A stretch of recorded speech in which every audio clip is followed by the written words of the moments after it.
Os les combattants, bienvenue dans ce tout nouvel épisode 5 de Combat contre un abonné. Je vous rappelle le concept, si vous découvrez la chaîne, un abonné combattant vient partager un combat dans sa discipline de prédilection, puis 5 minutes de combat libre, règles de MMA. Si vous êtes disponible, n'hésitez pas, tout le monde est le bienvenu. Vous pouvez participer en m'envoyant simplement un message sur mon Instagram. Peu importe votre pratique, votre discipline et peu importe votre niveau, vous êtes tous les bienvenus. Je vous fais pas plus attendre, on passe de suite à la présentation du combattant du jour.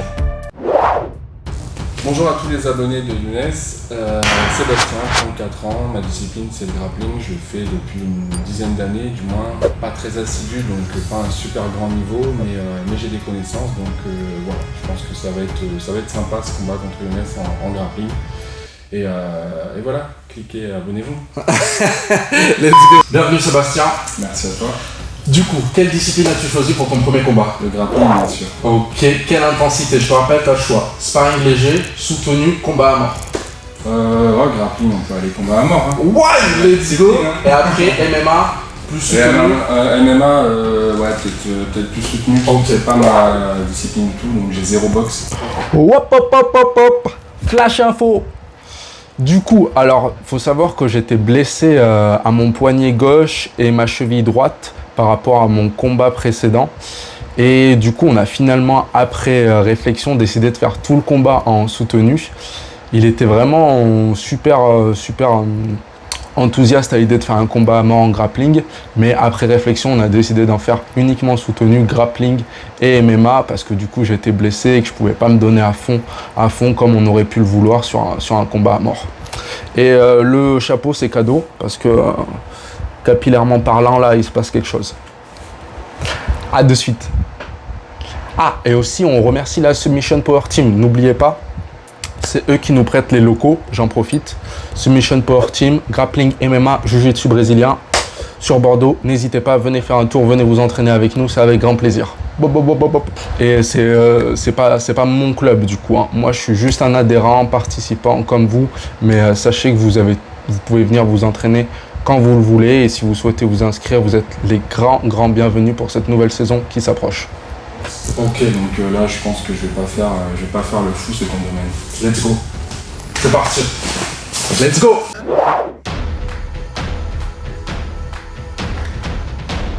Ok, toujours ces petites feintes pour venir voir ce qui va se passer sur les takedowns. On essaie de prendre des prises solides sur la nuque. Donc je connais pas du tout son niveau.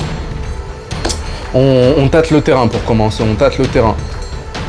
Je saisis la jambe, j'arrive à prendre un takedown, mais je vois qu'en fait tout ça c'est dans son plan. Donc lui il m'avait prévenu, son truc c'est les chevilles et les genoux, ça commence très vite avec une clé. Attendez que je dise pas de bêtises.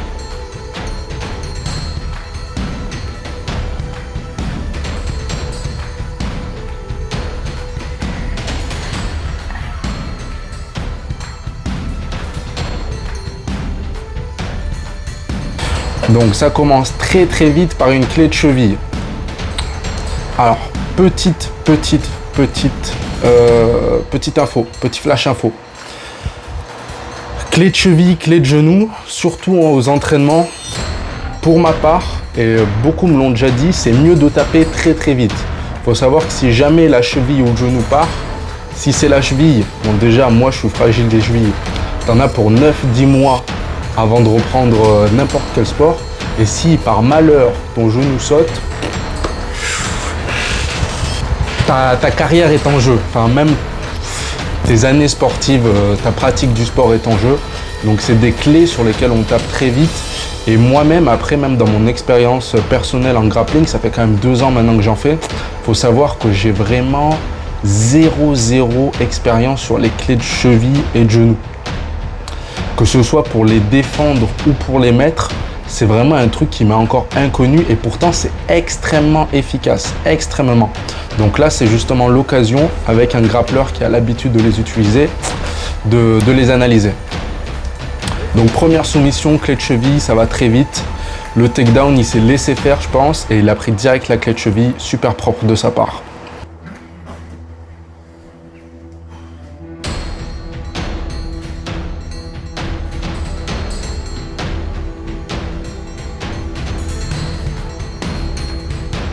Donc contrôler les poignets, la nuque, hyper important en grappling. Toujours essayer de rester à l'intérieur du corps, donc avoir ce contrôle en dessous des bras de l'adversaire. Ok, donc là, il m'emmène au sol, il se met directement sur le dos.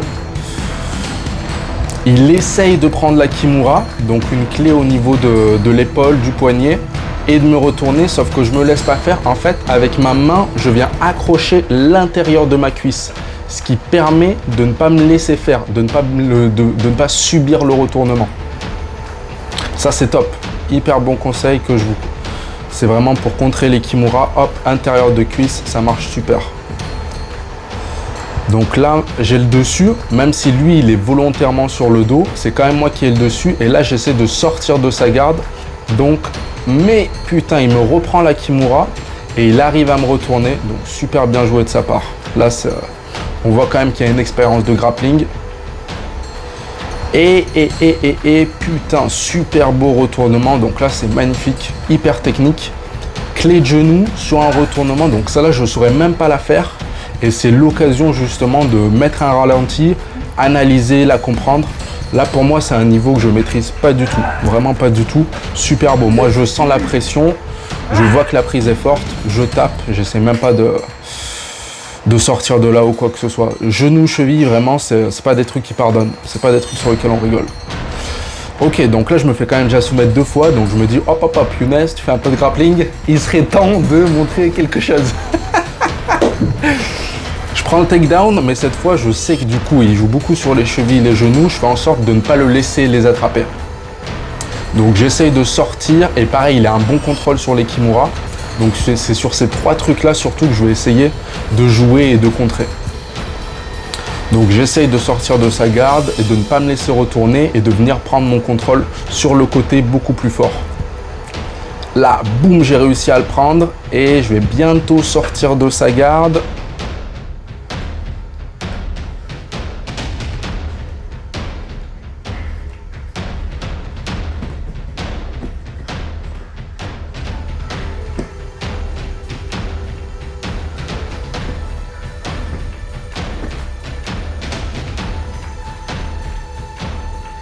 Super, là j'ai la montée, donc là c'est une très très bonne position de force.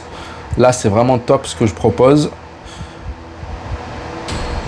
Et je bascule sur mon contrôle préféré. Moi c'est toujours sur le côté inside que je préfère. Donc là je suis vraiment fort. Là c'est mon terrain. Là c'est ce que je maîtrise, ce que je sais faire. Vous connaissez, j'essaie de saisir un bras, de venir le bloquer. Et si je n'y arrive pas, j'essaie directement de venir prendre cet étranglement de la Manson, le nord-sud.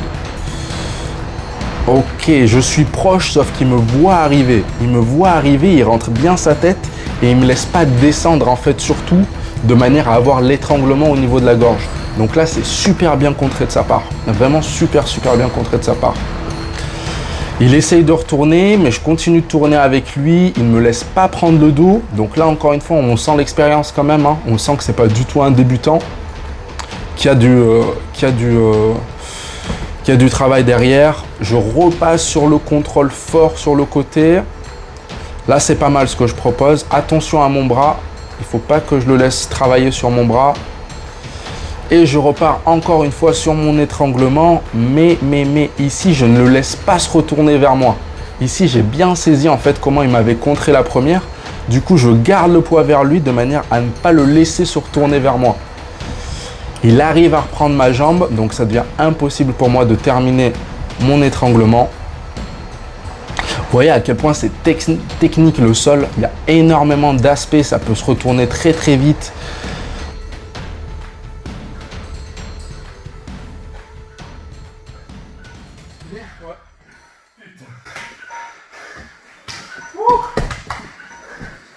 Ah, ça met la pression. Le genou et le cheville, putain, tu me les as claqués. J'ose même pas résister, gros. Je sens que ta prise elle est tellement solide que je me dis putain, il va me la casser. Bien joué, bien joué. Deux soumissions des par une clé de cheville, une clé de genou. C'est ça, première clé de cheville. Première kimura de cheville. Ah, Seconde clé de genou. Et après, il a mis la pression et marqué les points en grappling. Ah, j'ai vu. C'est mon style d'enculé. Un style très lutteur. C'est ça. très positionnement et fatigue. Exact. On l'entend. Mais tu vas placer 2 soumissions directement. Et les chevilles et le genou, ça pardonne tellement pas. Propre. On se revoit de suite pour le MMA. Pour la MMA. Ok, juste avant qu'on commence ce petit round de MMA, j'aimerais quand même vous dire qu'il a 0 expérience en boxe, en striking. Donc là, on est vraiment sur l'inverse par rapport à Elodie de la semaine dernière. Elodie, 100% striking, 0 grappling. Et là, on a Sébastien, 100% grappling, 0 striking. Donc c'est hyper intéressant, vraiment hyper intéressant d'avoir ce contenu, ce rendu-là. Vous allez voir vraiment toute la différence. Let's go, on est parti.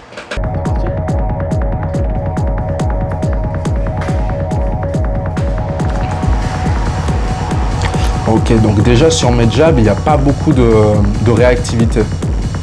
Pareil sur les low kicks. J'essaye de tâter le terrain, c'est bien parce qu'il feinte. Ouais, on sent que les low kicks ils passeraient. Donc il jab beaucoup, il feinte beaucoup en jab. Le truc c'est que je sais que c'est un grappleur, donc il va venir chercher la jambe. Là, boum, sur un low kick, il rentre, il saisit la jambe, il vient chercher son takedown. Mais je me laisse pas faire, je prends direct la montée. Et là, du coup, on est en MMA, on n'est plus en grappling. Donc il faut savoir adapter son grappling au MMA. Les frappes changent énormément par rapport au grappling.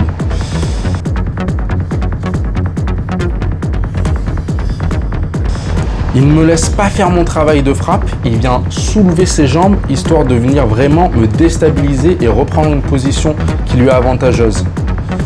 Ici,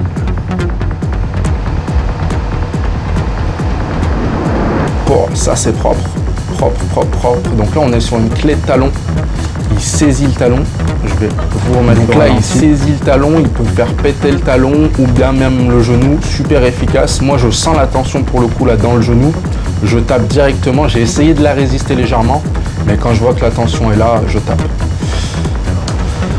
Là, les frappes ne sont pas portées, donc peut-être que on aurait pu penser qu'il y aurait un coup qui aurait fait mouche, mais il n'en reste pas moins que c'est lui qui a la soumission et que ce style est quand même très efficace, même pour le MMA. Donc là, moi, je sais qu'il vient chercher les takedowns, donc là, par contre, je me mets un peu plus sur la défensive. Donc là, ici, je jab au corps, il se jette, j'ai mon coup, et même un deuxième, et j'aurais pu. Je suis venu chercher le kick lorsqu'il se relève, mais j'ai glissé en arrière, mon pied s'est pris dans le tapis, mais il y avait un kick qui passait. Donc là, on peut voir quand même que sur ses emmenés au sol, il baisse énormément la tête. Et elle n'était pas spécialement travaillée par rapport à la première, là où il essayait de jabber. Très important, surtout pour lui qui est un grappleur, toujours préparer ses emmenés au sol.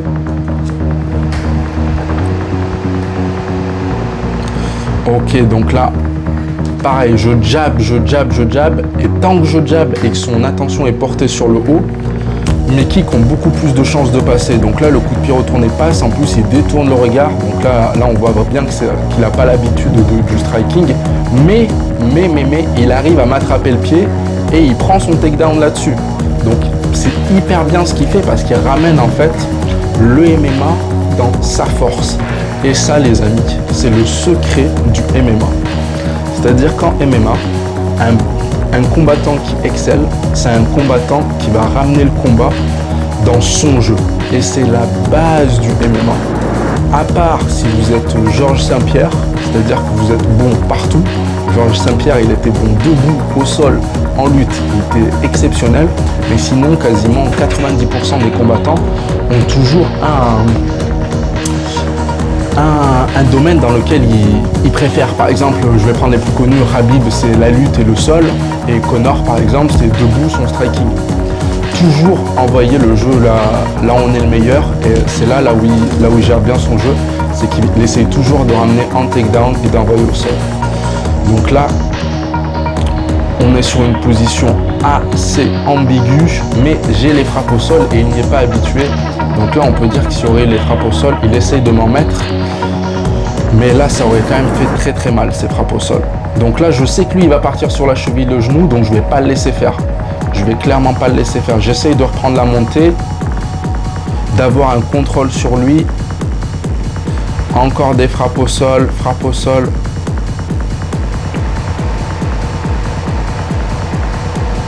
Ok, il essaye de me saisir les chevilles, mais là pour le coup je me laisse vraiment pas faire, j'essaie vraiment de pas le laisser prendre sa soumission.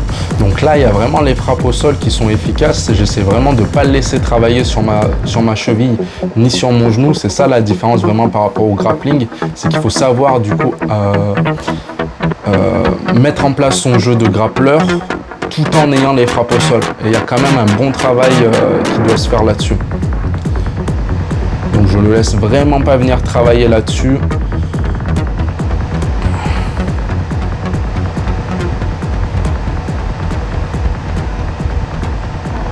Et on termine sur cette action. Il a été très gentil avec moi. Tu as un petit aux abonnés.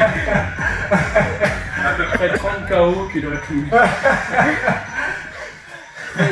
Très gentil. Merci, avec plaisir. Avec grand plaisir. Comme vous avez pu le voir, ma boxe est nulle, on peut le dire pour moi. Et t'as jamais boxé du coup? Jamais boxé de ma vie. C'est normal. Donc c'était une épreuve stressante quand même au départ. Mais bon, il était très gentil. C'est justement ça le but, c'est de pouvoir voir tous les styles, voir ce qu'il ramène. Et toi, tu vois, dès que tu amènes au sol par contre, tu reprends l'avantage. C'est plus mon nom. C'est clairement, tu vois, ce style, tu as juste à développer un léger striking pour amener au sol. Et tu peux faire ton jeu en MMA qu'avec ça. Travailler votre lutte, travailler votre debout. Donc vous voyez, le MMA fait pas l'un sans l'autre. Exact. Et là, c'est vraiment parce qu'il était gentil en compétition. C'était KO parce que j'ai jamais travaillé ma boxe. Donc être complet, on ne vous demande pas d'être à 100% partout, vous avez une spécialité. Vous travaillez tout quoi. Merci Sol. Merci à toi. Let's go. Ah, c'est ça. Ok, merci Sébastien de ta participation. N'hésitez pas, donnez votre avis en commentaire. Là, on avait vraiment un pur grappleur face à un combattant de MMA, légèrement de grappling. Donc vous avez pu voir 5 minutes en grappling, 3 minutes de MMA. Je vous laisse débattre dans la zone commentaire. N'oubliez pas, je répondrai à un de vos commentaires dans le prochain épisode comme d'habitude. Sébastien, si tu as un mot à dire, n'hésite pas, je te laisse la parole. Je te remercie encore parce que c'est un super combat. Avec plaisir. Un bon combattant, donc vraiment je vous invite à le suivre et tout ça parce que c'est rare les gens qui mettent donc la théorie à la pratique. Exactement. On parle beaucoup de théorie, mais en pratique on les voit jamais. Et là vous avez la chance d'avoir un youtubeur qui fait la théorie et la pratique. Donc vraiment il faut suivre ça, il faut encourager les gens qui vont sur le terrain et pas que dans la parole. On essaie d'être vraiment dans le réel. Donc voilà, c'est la chaîne du réel en fait. Exactement, non, c'est vraiment un point sur lequel j'insiste. Donc merci à toi pour ça et puis j'encouragerai toujours ça. Et puis si vous voulez m'encourager, moi je suis organisateur d'événements donc de combats. Okay. Si vous voulez voir des combats, il y a une chaîne YouTube donc Honor Battle Invitational, IG14 Honor Battle. Il y a une chaîne Insta et vous pouvez me retrouver également sur Facebook. Toujours pareil, Honor Battle Invitational. Tu penses que je pourrais participer à ce petit tournoi? Évidemment. Donc à mon avis, d'autant plus, vous allez retrouver Younes, c'est sûr, dans le prochain Honor Battle. Il n'y a pas encore de date, c'est pour ça qu'il faut suivre pour avoir toutes les infos et le suivre. Voilà. Et si vous passez par Paris, le club IG14 Invictus vous ouvre ses portes également. On est à l'Institut du Judo et puis voilà. J'en ai sûrement trouvé une petite vidéo. Ah bah ouais, carrément, avec grand plaisir. Il y aura une vidéo là-bas aussi. Allez, on a tout gagné. Ok, donc n'hésitez pas, comme je vous ai dit, le but de ce concept, c'est avant tout de faire avancer la communauté des combattants français.